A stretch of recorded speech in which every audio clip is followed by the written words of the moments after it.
नमस्कार, मी प्रीती. जयनगरी न्यूज चॅनलमध्ये आपले स्वागत आहे.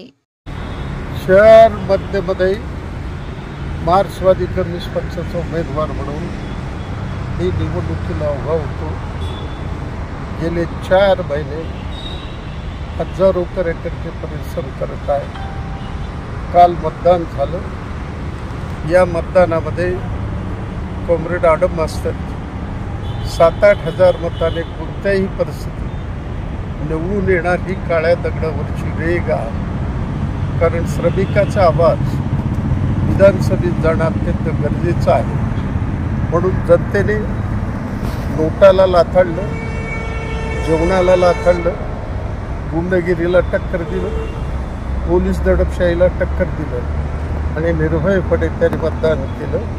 त्याबद्दल मी त्यांचं जाहीर अभिनंदन करत आहे. परंतु भारतीय जनता पक्षाचे उमेदवार देवेंद्र कुटे यांनी 19 आणि 20 तारखेच्या मध्यरात्री अत्यंत भयानक खोटं नाटक, कुटील कारस्थान रचून आडम मास्तर हा ख्रिश्चन धर्म स्वीकारलेला, आडम मास्तर आम्हाला पाठिंबा दिलेला आहे, आडम मास्तर आता आमच्यात बाद झालेला आहे, अशा पद्धतीच्या बातम्या रात्री 2:30 वाजता प्रसारित करून व्हॉट्सअपवर टाकण्यात आलं आणि लाखो लोकांपर्यंत पाठवण्याचा प्रयत्न केला. परंतु आमच्या पक्षाचे सेक्रेटरी रमेश शेख, शहर कमिटीचे सभासद ॲडव्होकेट अनिल सावंत, अनिल वासम यांनी ताबडतोबीनं यासंबंधी रात्री 3:30 वाजता